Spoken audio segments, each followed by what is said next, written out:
Então, pessoal, hoje nós vamos comentar desse processo muito importante para as nossas células, que nós chamamos de respiração celular. Aqui está a organela responsável por essa respiração. Quem lembra o nome dela?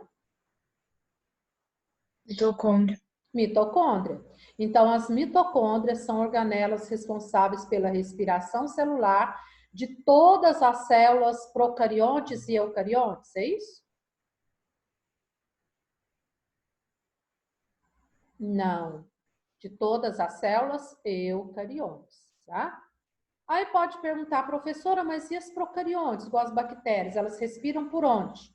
Elas têm enzimas respiratórias apenas na membrana.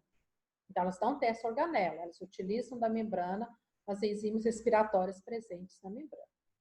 Ok? Essa organela, então, como o cloroplasto tem membrana dupla, externa e a interna. A membrana interna, vocês estão vendo que ela vai fazendo umas dobras, ó, né? Uns labirintos. Essas dobras aqui são chamadas de cristas mitocondriais. E o espaço no meio, que também é um recheio, é um gel, né? Irani, o Luiz está pedindo para você aceitar ele. Meu Deus. Então tá, vamos lá. Participantes. Luiz. Pronto. Beleza. Tiver mais outro depois, vocês me avisam. Não sei por que dessa vez eu vai ter clicado errado. Então, a membrana externa, né? Membrana externa de proteção. A interna faz essas dobrinhas, muitas dobrinhas, que a gente chama de cristas. Entre as dobrinhas, a gente tem aquele material gelatinoso, né? Lá no cloroplasto, chamava de estroma. Aqui a gente chama de matriz, tá? Matriz, o meio, que é o material gelatinoso. Aí vocês podem estar perguntando, por que a gente tem que saber esse detalhe? Porque a gente vai ver que, como a fotossíntese, a respiração tem etapa que acontece na crista e tem etapa que acontece lá na matriz mitocondrial, tá? Por isso. Então, vamos lá. Respiração celular. Aí a gente tem aí a equação geral da respiração. Eu tenho, então, a glicose mais o oxigênio. Primeiro ano, vamos acordando e chegando quem saiu. O oxigênio, onde nós pegamos esse oxigênio? De onde?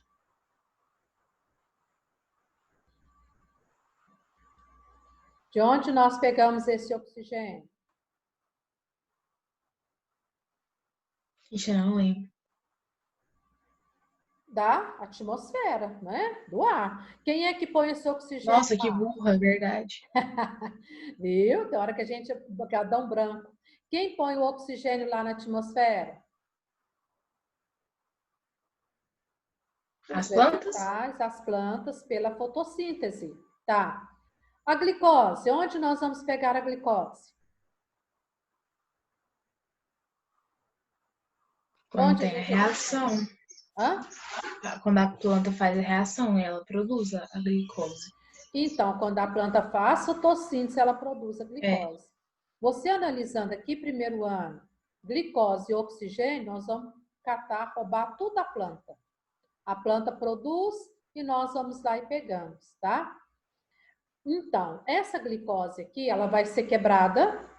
Ao ser quebrada, ela vai ser liberada, então, gás carbônico, água e energia. A energia está na molécula de glicose. Agora, primeiro ano, pensa rápido. De onde veio a energia que está guardada na molécula de glicose, que ao ser quebrada foi liberada para a célula? De onde apareceu essa energia que estava aqui, ó? Onde que apareceu essa energia? Os raios de sol que a planta absorve? Da energia solar, muito bem. A planta absorve a energia solar, a energia solar fica guardada nessa molécula como energia química. Ao ser quebrada, ela vai ser liberada para a célula, para que a célula possa exercer a sua função. Então, o gás carbônico, o organismo libera para o meio ambiente, para a atmosfera. A água, o organismo aproveita, às vezes libera também com gás carbônico. E a energia, o organismo gasta e armazena, tá? E aqui tá, ó, estrutura do ATP. Onde que o nosso organismo vai armazenar a energia? Nessa molécula que nós chamamos de ATP. Aqui que a energia vai ficar armazenada. É uma molécula composta de 3 fosfatos, 1, 2, 3, né? Esse fosfato é ligado a uma base, adenosina, né? Adenina, e esse fosfato, então, eles se carregam de energia, tá? Então, tá aqui a estrutura do ATP. Até aqui, primeiro ano, algum comentário, alguma pergunta? Ó, então agora começa, vamos prestar atenção agora. Como lá na fotossíntese, a respiração também tem as suas fases, tá? Eu tenho 3 fases para a respiração. A primeira, a glicólise, lise, quebra, glico, quebra de glicose. A segunda, eu tenho ciclo de Krebs e a terceira, eu tenho cadeia respiratória, tá? Aqui agora são 3 fases. Lá na fotossíntese era 2, fase clara, fase escura. Aqui são 3. Essa primeira fase aqui acontece no hialoplasma. Quem sabe o que é o hialoplasma da célula? O que é o hialoplasma da célula? Onde que fica isso? Fica lá dentro da membrana, fica, é tipo um material gelatinoso, assim. Isso. O hialoplasma é um material gelatinoso que fica entre a membrana e o núcleo. Então, essa primeira fase da respiração acontece lá.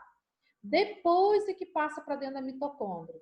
A segunda fase, ciclo de Krebs, vai acontecer lá na matriz mitocondrial, naquela parte gelatinosa do meio lá da mitocôndria. E a terceira parte, cadeia respiratória, vai acontecer lá nas cristas mitocondriais, naquelas dobras. Primeiro ano, isso aqui você tem que saber. O nome, onde acontece. Nome, onde acontece, tá? Isso aqui é importantíssimo você saber.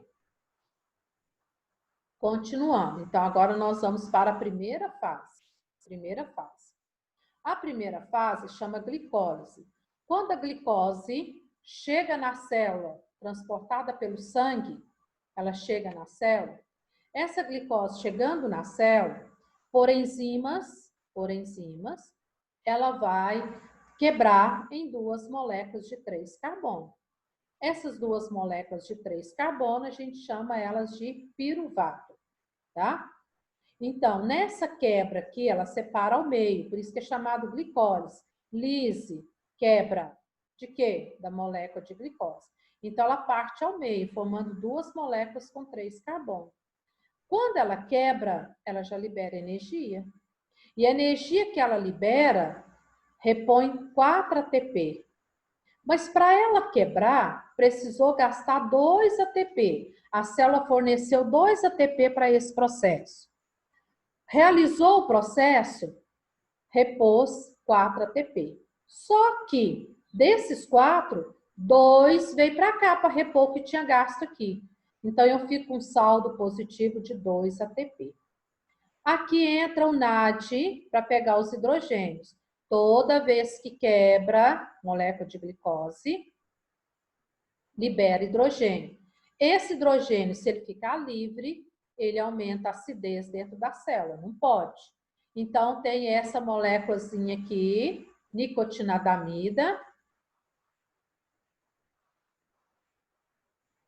Essa moléculazinha aqui, então, ela vai ser responsável por pegar os hidrogênios dessa quebra aqui, tá? Então, pegando os hidrogênios, eu vou formar 2 moléculas de ácido piruvato, tá? Formou 2 moléculas, só um minutinho para ver se tem mais gente, tem não. Gente pedindo para... Formou 2 moléculas aqui, eu termino essa reação nessas 2 moléculas. Vou voltar aqui, primeiro ano. A primeira fase é a glicose. Essa fase acontece no hialoplasma da célula. Nesse momento aqui, a glicose vai ser quebrada em 2 moléculas com 3 carbonos. Era 6, vai ser quebrada em 3. Essa molécula com 3 carbonos é chamada de piruvato. Então, quando eu quebro a molécula de glicose, eu vou ter 2 de 3, 2 de piruvato. Para que isso aconteça, eu vou precisar de 2 moléculas de ATP para liberar energia. Tá bom. Bem-vindo, João. Vou colocar a sua presença aqui. Só um minutinho. Tá, o João, presente. Então, para que isso aconteça, foi necessário a célula fornecer 2 ATP. Gastou 2, produziu 4. Mas como gastou 2, eu vou ficar com saldo energético de 2 ATP apenas. Aí vem o NAD, porque vai precisar de pegar hidrogênio, porque como quebrou a molécula de glicose, tem hidrogênio sobrando aí, tá? Ainda nessa fase, ainda vai haver outra quebra. A molécula de piruvato com 3 carbonos vai perder mais um carbono. Perdendo um carbono, vai formar 2 moléculas chamadas acetil com 2 carbonos. Aqui vai entrar essa coenzima A, que é uma enzima especial, entra junto com as enzimas normais para ajudar na quebra, tá? Nessa quebra aqui, já começa a liberar o gás carbônico. Tem o NAD, e o NAD vai pegar o hidrogênio livre aqui, tá? Esse momento aqui, primeiro ano, é uma continuação dessa fase ainda, tá? Uma continuação. Glicose quebrou em piruvato, o piruvato perde um carbono por essa enzima aqui e vai formar 2 moléculas de acetil coenzima A, porque ela estava aqui, com 2 carbonos.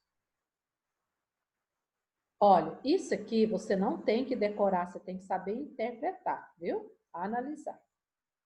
Agora, como lá na fotossíntese tem a fase escuro, né?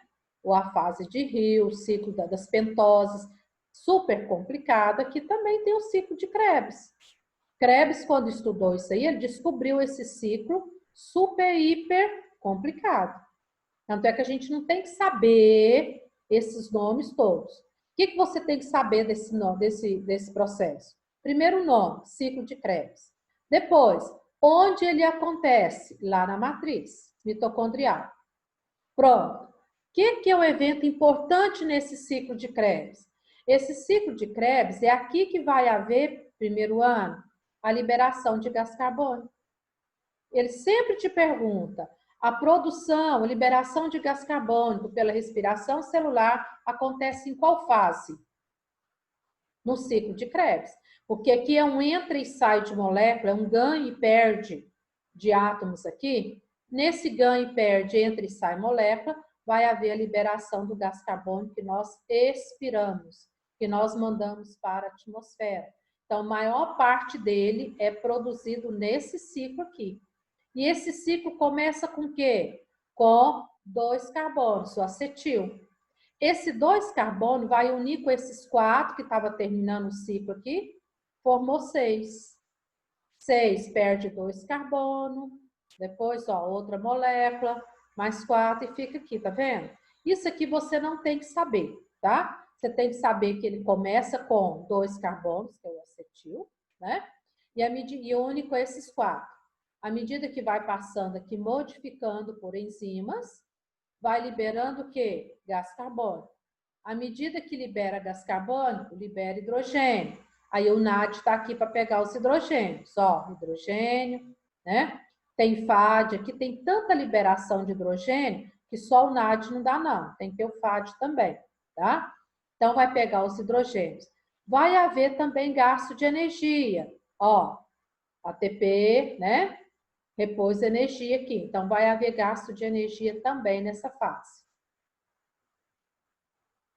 A última fase agora, cadeia respiratória. Essa fase acontece lá nas cristas mitocondriais. O que acontece? Nessa fase aqui, todos os NAD, todos os FADs, transportando todos os hidrogênios, vai vir para cá. À medida que ele vai passando por aceptores de hidrogênio, até chegar com o oxigênio e formar a molécula de água, ele vai liberando energia. Ainda tem energia para liberar, tá vendo? Muita energia.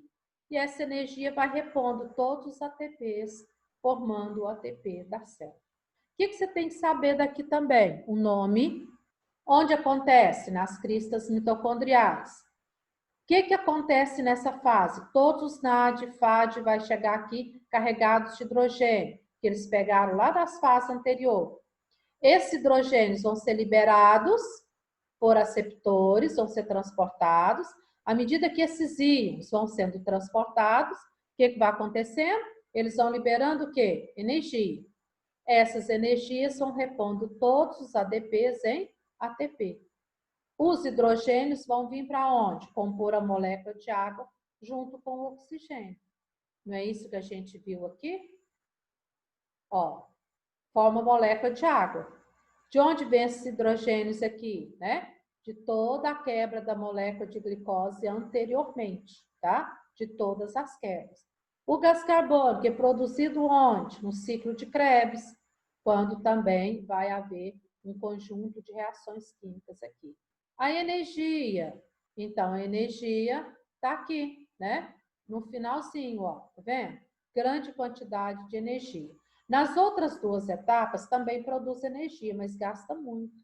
Nessa aqui não. Nessa vai produzir e vai guardar muita energia aqui para nós.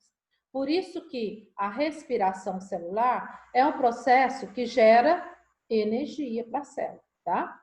Gera energia. Até aqui, primeiro ano? Alguma pergunta?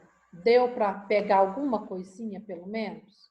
Entender tudo agora vocês não vão mesmo, não. Vocês vão ter que sentar, estudar, vou disponibilizar esses slides para vocês lá no meu Bernoulli, né? Você vai ter que ler o seu livro, para depois você falar que entendeu. Mas pelos slides aqui não é tão difícil, você não tem que decorar muita coisa, entender essas formas químicas, né? Muita coisa delas, não tem. Vamos fazer um chavão aqui? Saldo energético da respiração aeróbica, porque ela é realizada na presença do oxigênio, tá? Por isso é aeróbica. Então, vamos lá. No hialoplasma, no citoplasma da célula, acontece a primeira fase, que é a quebra da molécula de glicose, né? Essa quebra vai ser quebrado em ácido pirúvico, piruvato. Nesse momento aqui, eu fico com saldo apenas de 2 ATPs. Muito pouquinho, 2. Vem aqui agora para dentro das mitocôndrias. Ciclo de Krebs, que acontece aqui nesse recheio, nessa matriz mitocondrial. Esse ciclo de Krebs aqui também vai me deixar com saldo energético apenas de 2 ATP, porque aqui gasta muita energia, mas muita energia. Esse ciclo, né, cabuloso aqui, ó, ele é muito complexo. Então, o gasto de energia aqui também é muito grande. Então, o saldo energético dele vai me sobrar pouco, 2 ATP. A grande explosão, grande boom energético acontece na cadeia respiratória, nas cristas mitocondriais. Na cadeia respiratória, então, eu vou ter um saldo positivo de 28 ATPs. Deixando no final 32 ATPs. Então, vocês veem que cada vez que a célula realiza esse processo de respiração celular, ela consegue repor 32 ATPs. Então, é muita energia. Energia suficiente para manter o nosso corpo funcionando. Energia suficiente para manter o nosso corpo sempre quentinho. Opa, o nosso corpo é quentinho o primeiro ano por causa disso aqui. Você pode observar que dentro do nosso corpo é sempre quentinho o tempo todo. E a gente observa muito isso na época do frio. Na época do frio, por exemplo, a hora que você expira, o ar que sai da sua boca está quente. Até mesmo o xixi sai quente, a urina sai quente. Por quê? Lá dentro do nosso corpo é 36, 37 graus o tempo todo. Aí você pode falar assim, ah, Irani, mas meus pés ficam sempre frios. Ah, minhas mãos, a minha orelha. Lógico, as extremidades do nosso corpo têm a tendência de ficar mais frio mesmo. Alguém sabe por quê?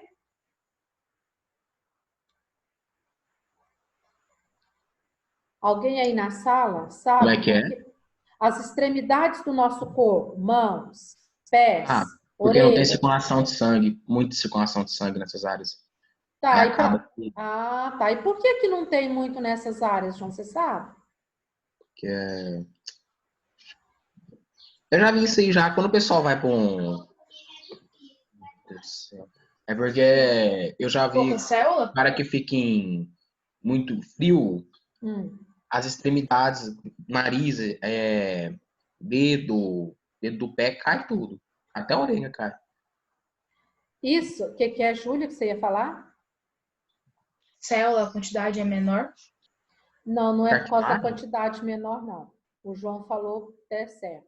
O problema é que, quando está a temperatura externa, está muito baixa, o organismo, para a defesa dele, ele concentra muita energia no tronco, onde estão os órgãos principais, pulmão, coração, estômago, intestino, né? As extremidades, como a gente movimenta mais, se ativa a circulação, você pode ganhar um pouco mais de calor.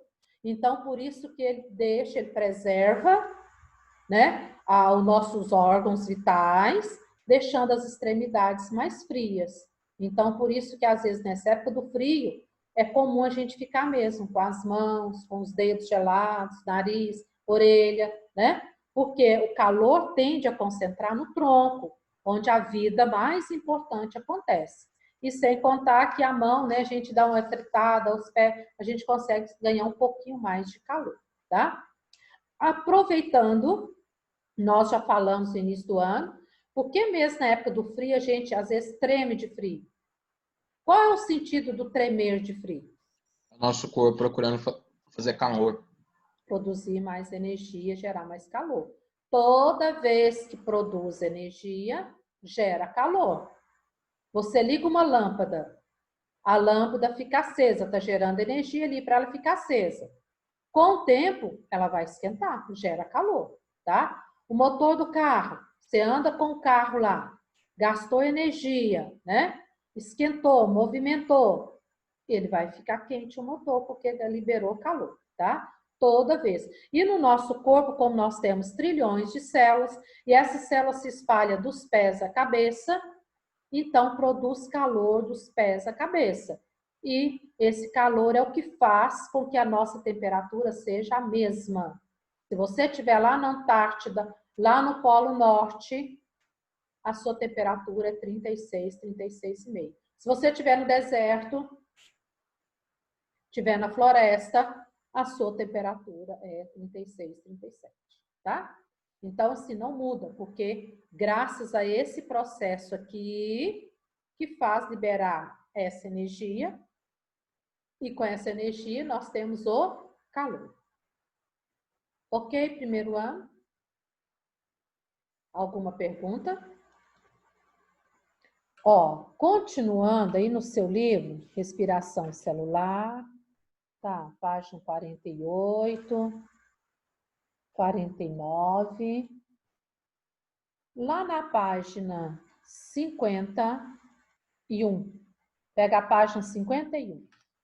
Agora nós vamos comentar sobre a respiração anaeróbia, ou seja, aquela que acontece sem o oxigênio, na ausência do oxigênio, tá?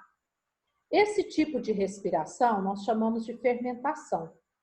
Existem 3 tipos dessa fermentação: a fermentação alcoólica, a fermentação lática e a fermentação acética.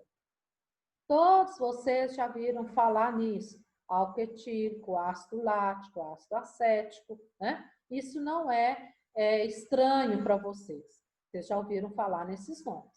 O que nós temos que saber aqui, então? Primeiro ano, a fermentação acontece na ausência do oxigênio, não precisa, não tem oxigênio nesse processo. No processo de fermentação, acontece só a primeira fase, que é a glicólise. Não é isso que nós vimos? Ó, isso aqui acontece tanto na primeira fase da respiração, quanto na fermentação. Molécula de glicose quebra em duas de ácido pirúvico. Pronto, tá? Então, isso aqui é o processo de fermentação, glicose. Nesse processo, eu vou formar ácido pirúvico, vou gastar energia e vou repor, vou ficar apenas com 2 ATP, não é? O saldo energético na glicólise é apenas 2 ATP. Então, é o que eu vou ter aqui. E os hidrogênios vão ser pegos pelo NAD, né? Vão ser transportados e formando outras moléculas. Nesse processo aqui de glicose, eu vou pegar aqui o primeiro, fermentação alcoólica. A fermentação alcoólica ela é realizada por fungos, leveduras e bactérias. Essa fermentação aqui, a gente vai pegar, por exemplo, a cana, moe a cana, pega o caldinho de cana. E é tão interessante que se você tiver a oportunidade de fazer essa experiência na sua casa, comprar um caldo de cana, que eu acho que na fazenda de vocês não deve ter máquina de moer cana, né? Não sei. Mas compra um copo com caldo de cana, pode deixar dentro da geladeira, deixar nem fora da geladeira. Dentro da geladeira ou fora. Deixa lá uma semana. Depois você pega aquele caldo de cana, olha, por cima dele, parece que está cheio de poeira, poeirinha. E se você cheirar, ele está cheirando álcool. O que aconteceu, então? Você pegou o caldo de cana, fungos que estavam no ar, as leveduras, entraram para o caldo de cana. Lá no caldo de cana, essas leveduras começaram a alimentar do açúcar, e lá tem muito açúcar, né? O caldo de cana é bem docinho. Começou a alimentar da glicose, lá no caldo de cana. Ao alimentar da glicose, eles realizaram o processo chamado fermentação, liberando para aquele local gás carbônico e álcool. Por isso que o caldo de cana azeda e vai cheirar álcool. Por isso também, se você pegar um cacho de uva, amassa ele, deixa ele amassado com caldinho, uma semana numa vasilha, num recipiente, você vai ver que ele vai embolorar, parecendo que tem poeirinha, e vai cheirar álcool. E a uva, o vinho, né? É uma das bebidas mais antigas que nós temos relato que o homem aprendeu a produzir por acaso. Tudo que o homem aprendeu aqui foi meramente acidente de percurso, né? Por acaso. Então, eu penso comigo, na época de Cristo já produzia vinho, e com certeza talvez antes. Eu penso comigo que um dia o homem pegou o cacho de uva, deixou essa uva por um acidente, amassou, liberou um caldinho, cheirou álcool, ele tomou aquilo ali, gostou. Ele pensou, então, eu vou pegar muitos cachos, vou amassar e vou produzir isso. Só que como eles faziam essa produção em grande quantidade, eles amassavam essas uvas com o que mesmo? Primeiro ano, com o que eles amassavam as uvas para fazer o vinho? Com os pés? Eca, com os pés, isso mesmo. Fazia até a dança, pisoteavam, né, ali, amassava bastante aquela uva, pegava o caldinho e deixava aquilo ali azedar, fermentar, tá? Por isso que eles falam que o vinho, quanto mais velho, melhor. Mais fermentação, mais apurado o álcool mistura com a glicose ali, né, dando aquele sabor, tá? Outra coisa que o homem aprendeu, além do álcool, da cana, né? Hoje produz em larga escala, mas eles moem a cana, deixam o caldo em grandes tambores para fermentar. Fermenta aquilo ali, depois eles produzem o álcool a partir daquela fermentação. Lógico que hoje tem muita química para ajudar a acelerar e fazer esse processo, né?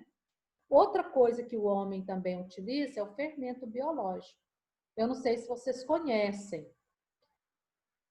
Quando a gente vai fazer em casa o pão, a rosca, por exemplo, a gente compra lá na padaria, no supermercado, o fermento biológico, um tabletinho, uma massinha bem fria, parece uma massinha podre, escura. Ali eu tenho leveduras que vão, então, fazer a fermentação da massa. Quando a gente vai amassar rosca ou pão, pega a farinha, Eu ponho aquele fermento lá, misturo e deixo, a gente fala que deixa a massa descansar, não é isso? Ah, a massa da rosca está descansando, a massa do pão está descansando. Na verdade, descanso mesmo não tem nada. O que está acontecendo lá? Fermentação, um grande processo químico. Os fungos estão ali naquela massa, naquela farinha de trigo, alimentando da glicose, do amido e fazendo a fermentação. Aí, por isso, a massa cresce. Aí você vai falar assim, uai, Irani, mas eu nunca comi pão com álcool ou com gás carbônico. Eu nunca comi rosca com álcool e gás carbônico. O que acontece primeiro ano com o álcool e o gás carbônico quando a gente põe a massa descansar? Isso acontece o quê?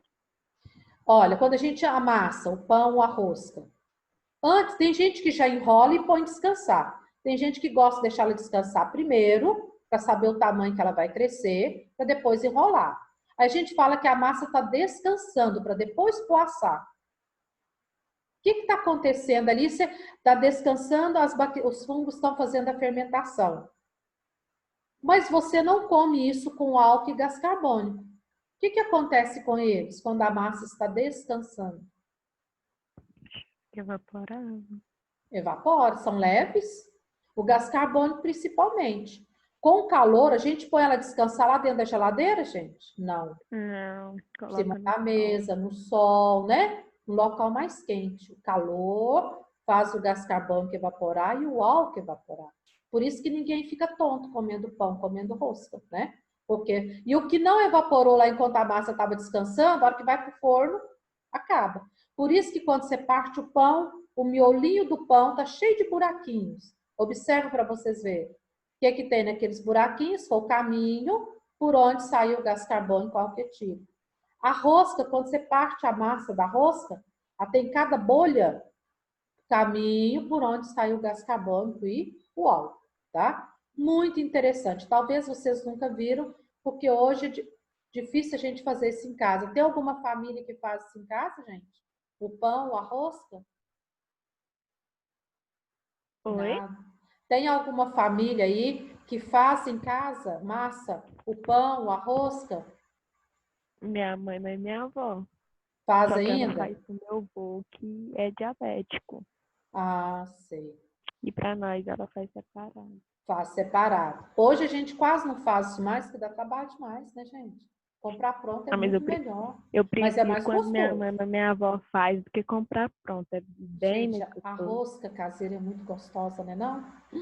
Você É pega ela, muito. vai lascando, soltando as lasquinhas assim. Que delícia. Eu também gosto. Mas eu confesso Principalmente a quando é rosca você... de vó. Ah, bem melhor, né, não? Tudo que é de vó é mais gostoso, né? Gente, é muito bom. Só que eu confesso também que eu praticamente... O pão às vezes eu faço, mas eu quase não faço porque dá muito trabalho, né? Mas que é mais gostoso, mais saudável, sem dúvida, né? Sem sombra de dúvida.